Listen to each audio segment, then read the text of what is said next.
जोश और जुनून और एक्साइटमेंट की खात्मा नहीं हुआ है अभी, क्योंकि मैं स्टेज पे इनवाइट करना चाहूंगा हमारे director, crown president doctor Prem Kumar ji को। एक बार जोरदार तालियां उस गेट पर। Come on everyone.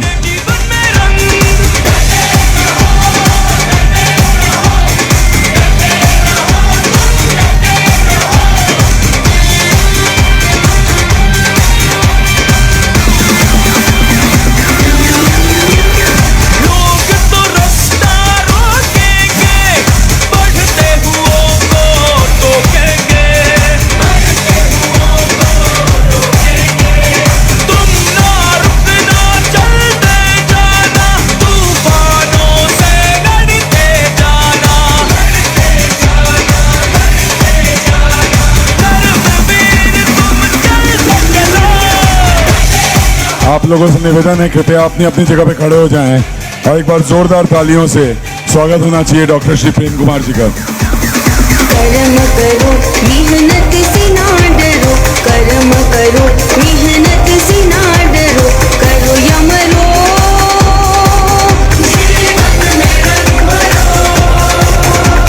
करो या मरो,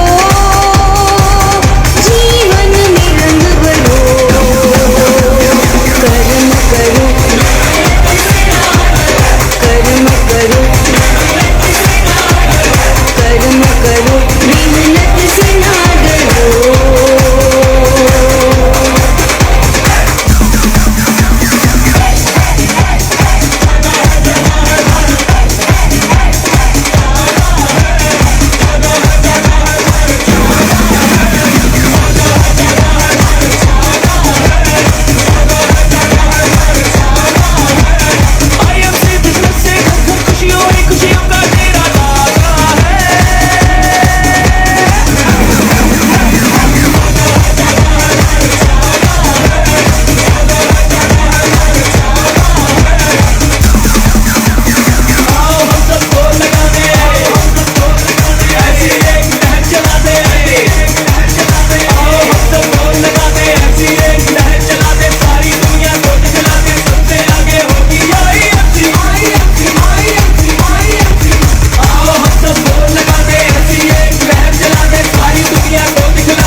आईएमसी वाले बड़े दिल वाले, आईएमसी वाले सबसे अनोखे सबसे निराले, ये मत वाले आईएमसी वाले सबके दुलारे हैं, आईएमसी वाले सबके प्यारे हैं, आईएमसी वाले।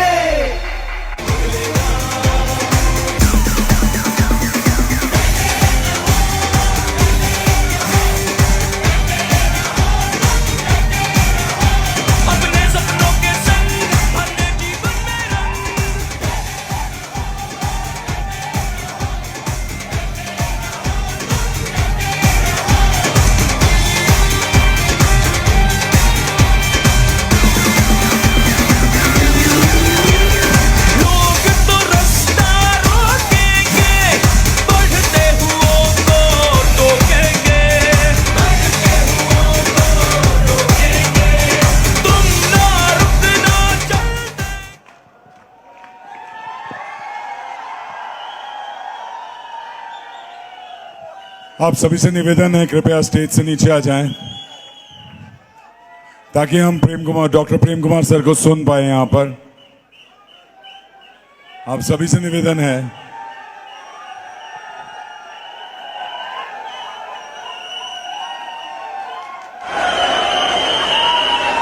आप सभी से निवेदन है, कृपया स्टेज से नीचे आ जाएं। I request all of you to please get down from the stage so that we can hear Dr. Prem Kumar and his success story.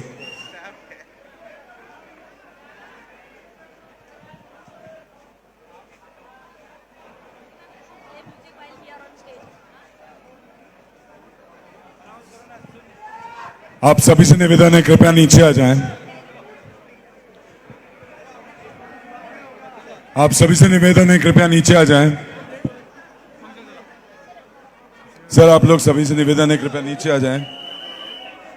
आप लोग सभी से निवेदन है, कृपया नीचे आ जाएं।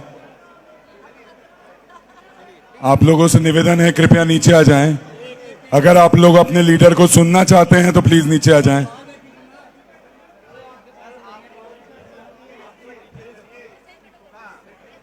अरे आप ही के लीडर है ये। आइए नीचे आ जाइए आप लोग, इसीलिए तो सुनना भी है। आइए आइए, तो सुनते नहीं दे रहे हैं आप। आइए आइए, बैठिए बैठिए। ये किसी की गाड़ी आई है वापस यहाँ पे, तो जिसकी किसी भी हो वो आके कलेक्ट कर लें बैक स्टेज में।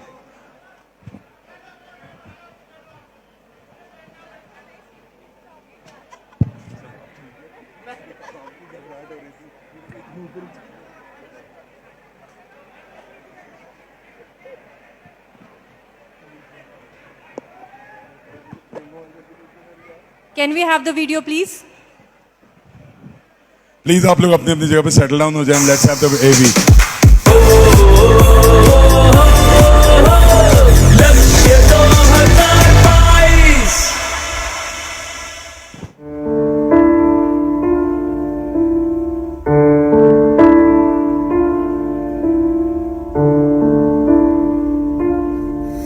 डॉक्टर प्रेम कुमार का जन्म एक मध्य वर्गीय परिवार में हुआ, जहां 2 वक्त का खाना तो मिल जाता था, लेकिन सपनों को पूरा नहीं किया जा सकता था। आपके अंदर हमेशा से ही कुछ बड़ा कर जाने का जुनून था और आपके इस जुनून को पंख मिले साल 2012 में, जब आपकी मुलाकात हुई आईएमसी के मैनेजिंग डायरेक्टर श्री सत्यन भाटिया जी से। साल 2012 में आपने आईएमसी बिजनेस की शुरुआत की। देखते ही देखते आपने साल 2017 में आईएमसी का top level Kohinoor of the year achieve किया। आप 3 बार यह लेवल मेंटेन करके आईएमसी के टॉप लीडर रहे। आपकी धर्मपत्नी श्रीमती कविता जी ने भी आपका इस सफलता के सफर में भरपूर सहयोग किया। आज आप अच्छे घर, महंगी गाड़ियों और कई देश विदेश की यात्राओं के साथ साथ एक अच्छे व्यक्तित्व के मालिक और लाखों लोगों के लिए प्रेरणा का स्रोत भी है।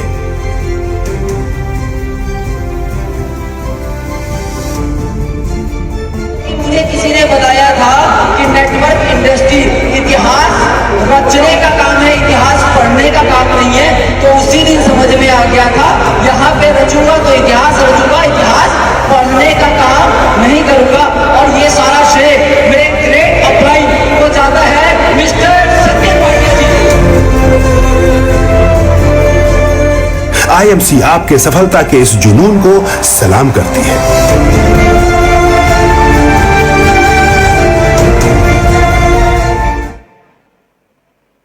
Wow! So we have Dr. Prem Kumar here. Can we have a big round of applause? एक बार जोरदार तालियां होनी चाहिए इनकी प्रेजेंस के लिए। Come on everyone, let's hear it out.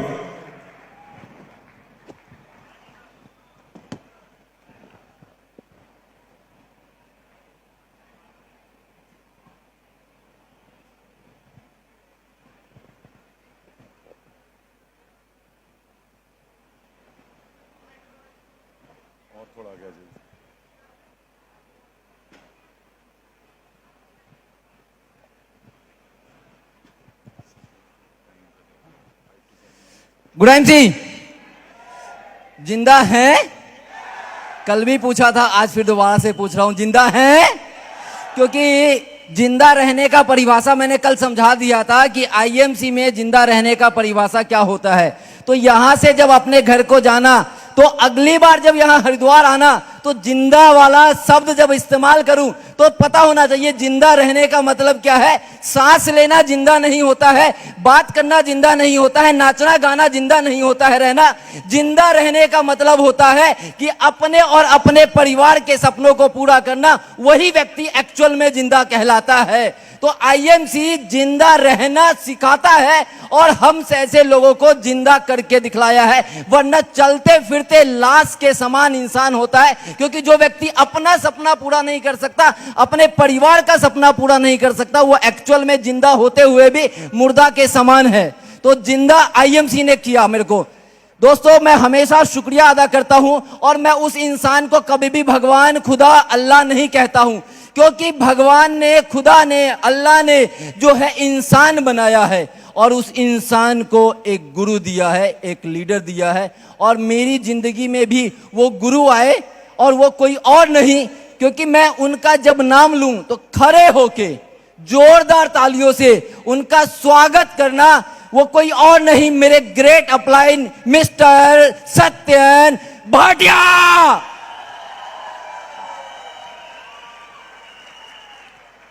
Thank you.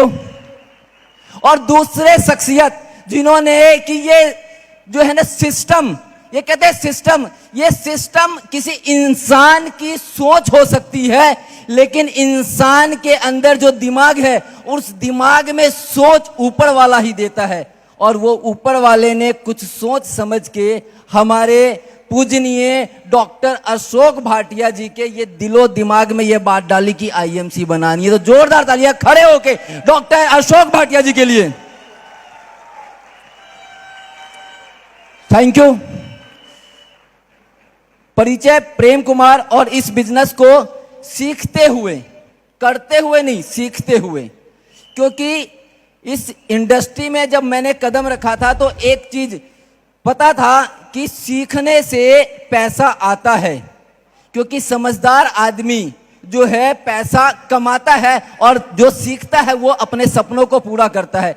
तो इस बिजनेस को सीखते हुए 9 साल और 5 महीने हो गए हैं। 9 साल 5 महीने से इस बिजनेस को सीखने की कोशिश कर रहा हूं और ये कोशिश करते करते करते करते सारे सपनों को पूरा कर चुका हूं। और एक आम इंसान की जिंदगी में सपने क्या होते हैं? एक अच्छी सी गाड़ी, छोटा सा अच्छा सा मकान, बच्चे अच्छे स्कूल में पढ़ें, ठीक ठाक सा बैंक बैलेंस हो और कुछ समय हो अपने परिवार के साथ बिताने के लिए। तो छोटी सी गाड़ी का सपना था, वो आईएमसी ने पूरा नहीं होने दिया। छोटे से घर का सपना था, वो आईएमसी ने पूरा नहीं होने दिया। क्योंकि इस बिजनेस में जब आया था तो सपना था मारुति वैगनार खरीदने का, और अब मेरे जो है अपलाइन और डॉक्टर अशोक भाटिया जी के कारण वो सपना सपना ही रह गया। पहली गाड़ी इस बिजनेस के अंदर महिंद्रा एक्सयूवी खरीदी 15 लाख।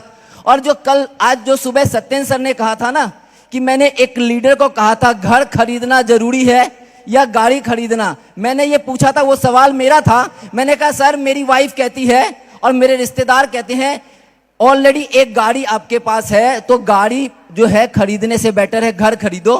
तो मैंने अपने अपलाइन से पूछा कि सर क्या खरीदना चाहिए, घर खरीदना चाहिए या गाड़ी खरीदना चाहिए? तो सर ने कहा आप गाड़ी खरीद लो और वो गाड़ी आपको बंगले तक पहुंचा देगा। और वो दिन था मैंने ऑडी Q5 65 लाख रुपए की गाड़ी खरीदी और ठीक 6 महीने के बाद दिल्ली जैसे शहर में 1.5 करोड़ रुपए का मकान खरीदा। वो गाड़ी की देन थी, क्योंकि गाड़ी को लेके जहां जहां गया वहां वहां मेरा बिजनेस ऐसे बढ़ता हुआ चला गया। मनोज जी आए थे ना, उन्होंने कहा ना कि मैंने 65 लाख की गाड़ी को छू के देखा और सीपी बन गया। तो लोगों ने उस चीज को फील किया और वो सीपी बन गए, वो एम्बेसडर बन गए, वो क्राउन एम्बेसडर बन गए। ऑटोमेटिकली सपने पूरे होने शुरू हो गए। वरना ये व्यक्ति कभी भी ये नहीं सोच सकता था दिल्ली जैसे शहर में जो है एक 25 गज का मकान भी खरीद ले। लेकिन आज की डेट में आईएमसी बिजनेस को करते हुए 9 साल 5 महीने में दिल्ली जैसे शहर में करीबन 3.5 करोड़ रुपए का मकान है। अभी जहां लॉकडाउन के अंदर लोग अपनी नौकरियों से परेशान थे, अपने बिजनेस से परेशान थे, लोग दुखी थे, मैं तो बड़ा खुश था उस समय। मैं उस समय बड़ा ही खुश था, क्योंकि काम करके फील्ड में जाने के बाद जितने पैसे नहीं आ रहे थे उससे ज्यादा पैसे लॉकडाउन में, कोरोना में आए। ये पावर सिस्टम की थी, क्योंकि एक सिस्टम बनाया और उसी कोरोना के अंदर जो है मात्र अपनी वाइफ को एक छोटा सा गिफ्ट दिया। क्योंकि मेरी एक गंदी आदत है, क्योंकि ये बिजनेस सारे का सारा ना मेरी वाइफ का है, मैं तो जस्ट उसका एक अकाउंटेंट हूं। क्योंकि बिजनेस ही शुरू किया था मैंने अपनी वाइफ के नाम से, कविता कुमारी के नाम से। आज भले ही वो फर्म में कन्वर्ट हो गया, कविता प्रेम एसोसिएट हो गया, तो मैं तो उसका एक असिस्टेंट हूं। तो अभी उसने एक कहा कि कुछ खरीद दो, तो लॉकडाउन के अंदर मात्र 54,000 स्क्वायर फीट का प्रॉपर्टी खरीद के गिफ्ट में दे दिया उसको लॉकडाउन के अंदर। यानी कि ये पावर किसकी है? सिर्फ और सिर्फ आईएमसी बिजनेस की। जो व्यक्ति 10-12 हजार रुपए कमा रहा था, ढंग से पेट्रोल डालने के लिए भी पैसे नहीं थे बाइक के अंदर, और आज की डेट में मुझे ये नहीं पता है कि पेट्रोल या डीजल का रेट कब बढ़ता है कब घटता है, पता नहीं है, क्योंकि जरूरत ही नहीं होती है। क्योंकि पता है मेरी गाड़ी का टैंकी मात्र 75 लीटर में फुल होता है, तो वो सिर्फ फुल ही होता है, कितने में होता है वो सीधा कार्ड ही से पेमेंट होती है। तो ये पावर आईएमसी बिजनेस ने दिया, ये पावर मेरी नहीं है। क्योंकि इस बिजनेस में आने से पहले भी मैं ज्यादा समझदार था, और समझदार इंसान इस बिजनेस में कामयाब नहीं हो सकता है, बेवकूफ इंसान इस बिजनेस में कामयाब हो सकता है। और मैंने अपनी समझदारी छोड़ी और जो है इस बिजनेस में सिस्टम को पकड़ा। क्योंकि बहुत सारे लोगों ने बहुत सारी चीजें देखी होंगी। अभी मैंने कहा मात्र 9 साल 5 महीने, लेकिन ये बिजनेस मेरे को दूसरी बार मिला 2012 में। पहली बार मेरे ग्रेट अपलाइन सत्यन भाटिया जी ने 2007 में मुझे प्लान दिखलाया, और 2007 में मैंने बिजनेस को ज्वाइन किया। 3 महीने काम किया, और 3 महीने में लगातार कंपनी के जो भी टूर आए वो टूर को अचीव किया। लेकिन एक लीडर आए थे ना कि गरीबपुर से अमीरपुर तक की ट्रेन है और बीच में कुछ स्टेशन आते हैं, तो मैं गरीबपुर में बैठा और होशियारपुर में उतर गया, अमीरपुर पहुंचने से पहले ही। और जैसे उतर गया तो मेरे जैसा इंसान बहुत सारी कंपनियां किया, इधर का माल उधर, इधर का माल उधर, 1 का 2, 2 का 3, रातों रात करोड़पति। लोग तो यहां सालों की बात करते हैं, मैं तो रातों रात करोड़पति बनाने की बात करता था, और बना भी। ऐसा नहीं है कि नहीं बना, बना भी, लेकिन जितनी तेजी से पैसा आया उससे दुगनी तेजी से वो पैसा मार्केट में वापस चला गया। लेकिन बाद में एक ही चीज समझ में आई कि अगर ऐसे धंधों से अगर आदमी अमीर बनता तो ये इतनी बड़ी बड़ी इंडस्ट्री जो है होती नहीं, वो सारी इंडस्ट्री के पैसे उन्हीं कंपनियों में चले जाते। और मेरे जैसा इंसान जो है इतना समझदार हो गया था कि अपने ही अपलाइन सत्यन जी को एक बार मैंने बोल दिया, सर ठीक है आपके पास बहुत पैसा है, एक काम करो 5 लाख मुझे दे दो, 1 महीने में डबल करके मैं ही दे दूंगा। तो सर ने कहा नमस्ते। तो मेरे जैसा इंसान यहां तर चुका, लेकिन बस एक रिलेशन था सर के साथ। सर ने एक गलती की और मैंने भी एक गलती की। सर जब भी दिल्ली आते मेरे को फोन कर लेते थे, और मैं भी फोन उठा ही लेता था, क्योंकि मेरे को ये लगता था शायद ये मेरे साथ ज्वाइन हो जाएं, और इनको पता नहीं क्या लगता था, ये मुझे नहीं पता। लेकिन फाइनली 2012 में स्थिति इतनी बढ़िया थी, इतनी जबरदस्त थी कि मैंने जो है प्रगति मैदान में जाके कनॉपी पे खड़ा ही हो गया। और उस कनॉपी पे अंदर जाने के लिए, प्रगति मैदान में जाने के लिए 400 रुपए नहीं थे जो टिकट लेके मैं अंदर जाता, लेकिन जुगाड़ लगा के मैंने वहां गया, और वहां जाने के बाद मैंने बिजनेस को करना शुरू किया। और वो दिन था और आज का दिन है कि उस दिन से मैंने पलट के पीछे नहीं देखा, और चलता रहा। इस बिजनेस में आया हरिद्वार में। मेरे इस बिजनेस को जब मैंने दोबारा से स्टार्ट किया तो मेरे पापा इस बिजनेस के बहुत ही विरोध में थे, क्योंकि नेटवर्क मार्केटिंग जैसे ही नाम उनके कान में जाता था, उनको एक चीज याद आती थी कि फिर से कहीं फंसा है, और फिर से कैसे भी मुझे जो है 2-4-5 लाख रुपए का ये चूना लगवाएगा ही लगवाएगा। लेकिन यही हरिद्वार में हाइफन होटल में बहुत सारे लोग रुके होंगे। हाइफन होटल में बेसमेंट में हॉल है, उसी हॉल में मेरा सेलिब्रेशन होना था क्राउन एम्बेसडर का, और मेरे फादर उस सेमिनार में आए हुए थे। मैं उनको सिर्फ ये कह के लेके आया था कि गंगा स्नान करने जा रहे हैं, मैं ये नहीं कह के लाया था कि मीटिंग में जाना है। गंगा स्नान के नाम पे लेके आया था, और जब मीटिंग में लेके गया तो वो सबसे पीछे खड़े होकर सुन रहे थे बातों को। और जब मेरे को इनवाइट किया गया, जैसे आज यहाँ पे इनवाइट किया गया वैसे ही वहां पे इनवाइट किया गया, तो जब मैं स्टेज पे से उतरा और जब मैं गया तो जो मेरा ड्राइवर था उसने कहा कि सर अंकल जी के आंखों में आज आंसू थे। मैंने बाद में अपने पापा से पूछा क्या हो गया पापा जी? कह रहे बेटा आज तेरे पे फक्र हो गया है मुझे कि आज तक तूने जो किया सो किया।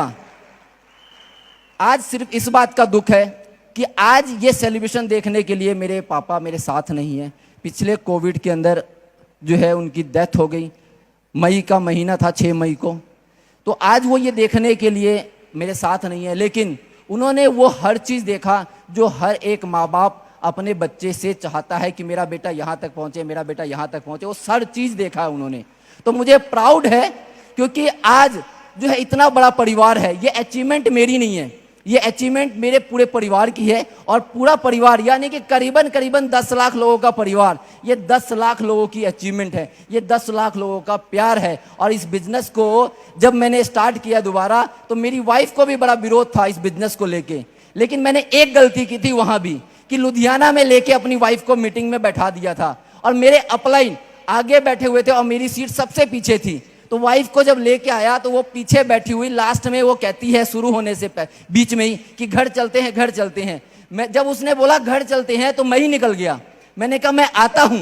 और जब मीटिंग खत्म हो गया तब वापस आया तो कहती है कि चेयरमैन कब बनोगे? मैंने कहा मेरा काम हो गया। यही तो चाहिए था कि चेयरमैन कब बनोगे। मैंने कहा 5 साल दे दे अपने हसीन तू मेरे को। कितने साल? 5 साल मेरे को अपने प्यारे मुझे दे दे, उसके बाद तू हर रोज संडे मना ले, मैं तेरे साथ संडे मनाने के लिए तैयार हूं। जब अभी 5 साल पूरा हुआ तो कहती है 5 साल हो गए। मैंने कहा जाने मन, 5 साल अपने लिए मांगा था, अब 5 साल जिनकी वजह से यहां आया हूं उनके लिए 5 साल और दे दे। मांगने का ही तो काम है, उससे मांग लेता हूं, जिस दिन 10 साल हो जाएंगे फिर से मांग लूंगा। आज पहली बार ऐसा हुआ है कि किसी सेलिब्रेशन में वो मेरे साथ नहीं है। अभी अशोक सर ने पूछा कि वाइफ क्यों नहीं आई है। मेरे छोटे बेटे की बहुत ज़्यादा तबीयत खराब थी जिसकी वजह से वो यहाँ नहीं आ पाई। देखो क्या चीज़ आपके लिए ज़्यादा वैल्यू करता है ये आपको सोचना है। आज वो वहाँ पे बच्चे को संभाल रही है, आज मैं यहाँ बिजनेस को संभाल रहा हूँ। लोग कहते हैं शादी है, फंक्शन है, बर्थडे है। शादी फंक्शन बर्थडे कभी भी जो है मनाया जा सकता है। शादी का डेट आगे पीछे भी हो सकता है और बर्थडे का डेट भी आगे पीछे हो सकता है। मेरे बेटे का बर्थडे है 13 नवंबर को होता है और मैंने जिंदगी में एक बार 12 नवंबर को भी बर्थडे मनाया। किसी को याद भी नहीं है, बहुत सारे लोग आए और खा के निकल गए, और दूसरी बार 13 को आए, फिर खाए और फिर निकल लिए। किसी को याद नहीं है 12 को बर्थडे है कि 13 को। जिस दिन मना लोगे उसी दिन बर्थडे है, जिस दिन मना लोगे उसी दिन शादी का सालगिरह है, और जिस दिन चाहो शादी कर लो अपने हिसाब से, क्या दिक्कत है। और तुम्हारे जाने से किसी की शादी नहीं रुकती। अभी मेरे ससुराल में मेरी साली की शादी थी, मैंने कहा 24 तारीख को मेरे को फंक्शन में जाना है। कह रहे नहीं आपके बिना शादी नहीं होगी। मैंने कहा मेरे बिना फंक्शन नहीं होगा, अब बताओ क्या करना है। कह रहे नहीं शादी का डेट। तो मैंने कहा ठीक है आप कर लो, मेरे को थोड़ी ना कोई मतलब है। मेरे लिए सबसे पहले मेरा परिवार हरिद्वार में है तो मैं हरिद्वार पहुंचूंगा। तो आपके लिए क्या चीज इंपॉर्टेंट है ये सबसे ज्यादा जरूरी है। खूबसूरत 5 साल चाहिए मेरे दोस्त, ज्यादा नहीं चाहिए। 5 साल के बाद सारे सपने पूरे हो जाएंगे। आज तो इतना कुछ है दिखलाने के लिए, बताने के लिए, और जब हमने शुरू किया तब कुछ नहीं था, लेकिन आज सब कुछ है फिर भी लोग काम नहीं करते हैं। सिर्फ यही रीजन है जिसकी वजह से लोग सीपी नहीं बनते हैं, लोग अपने सपने पूरे नहीं करते हैं। ठान लो, जिद लेके निकलना इस हॉल के बाहर कि अगली बार आऊंगा तो आगे की रोह में बैठूंगा। क्योंकि जब मैं निकला था मीटिंग में से तो मैंने एक ही चीज सोचा था, 5 साल गवाए हैं, 2007 से 2012 5 साल गवाए हैं। कंपनी में आऊंगा, दोबारा से स्टार्ट करूंगा, नंबर 1 बनूंगा। और वही जिद थी कि पिछले 6 साल से नंबर 1 हूं, ये जिद है। अभी अखिल जी पूछ रहे थे प्रेम जी बधाई हो फिर से नंबर 1। सर गंदी आदत हो गई है नंबर 1 बने रहने की। चाय पीने की गंदी आदत थी वो छूटती नहीं है, और नंबर 1 रहने की गंदी आदत छूटती नहीं है। अपनी आदत को मैं कभी बदलने नहीं देता हूं और ये आदत हमेशा बरकरार रखूंगा। और नंबर 1 हूं और नंबर 1 की तरह ही काम करता हूं, क्योंकि काम करना आता है। चील की तरह 6 महीने जाके पर्वत पे रह सकता हूं और दोबारा से फिर उसी स्पीड से काम कर सकता हूं, और जो करना चाहेगा वो आज भी कर सकता है। Thank you. और अपनी बात को खत्म करने से पहले 1 मिनट में समझ रहा हूं मैडम, मैं आप सभी की तरफ से एक रिक्वेस्ट करना चाहूंगा सत्येंद्र सर से। कर सकता हूं क्या? कर सकता हूं क्या? यस कह रहे हो या बस कह रहे हो? यस। अभी हमारा बहुत ही शानदार ऑफर चल रहा है 5,000 बिजनेस वॉल्यूम का। कितने का? 5,000 बिजनेस वॉल्यूम का। अशोक सर ने दिखलाया ना मैट्रेस, सत्येंद्र सर ने दिखलाया ना मैट्रेस, क्या हम उसको अचीव करेंगे? यहां पे जितने लोग आज बैठे हुए हैं, चाहे वो शर्मा जी की टीम से हैं, चाहे वो कुणाल जी की टीम से, मैं सबसे कमिटमेंट चाहता हूं, क्योंकि आईएमसी एक परिवार है। मैं सबसे कमिटमेंट चाहता हूं कि यहां पे जितने लोग आए हुए हैं, एक टारगेट लेके चले जाना कि मैं यहां से जाऊंगा तो अपने टीम में मिनिमम 10-10 लोगों को इस ऑफर को अचीव करवाऊंगा। करवाएंगे? तो सर से एक रिक्वेस्ट है कि सर 29 तारीख हो गई है, कल 30 हो जाएगी, हरिद्वार में ही रह जाएंगे। हाथ जोड़ के, चरण पकड़ के आपसे रिक्वेस्ट है, क्लोजिंग को बढ़ा दो सर। इतनी सी आवाज में तो कुछ भी नहीं होगा। बस इतनी सी आवाज।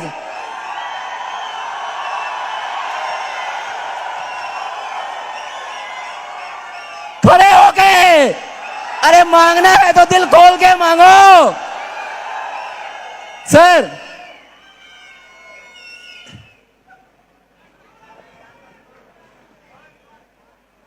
देखो अगलो, ये सब लोग वादा करते हैं कि क्लोजिंग तक हम सब लोग कंसिस्टेंसी ऑफर जो 5,000 की हम पूरा करने वाले हैं।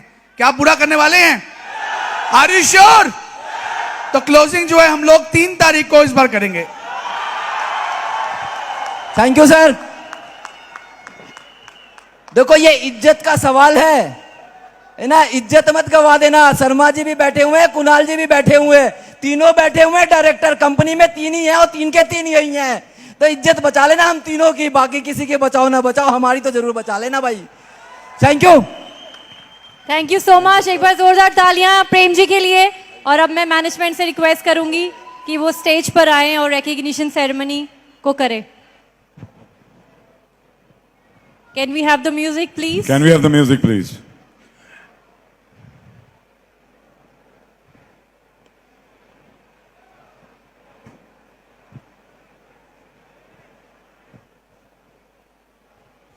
म्यूजिक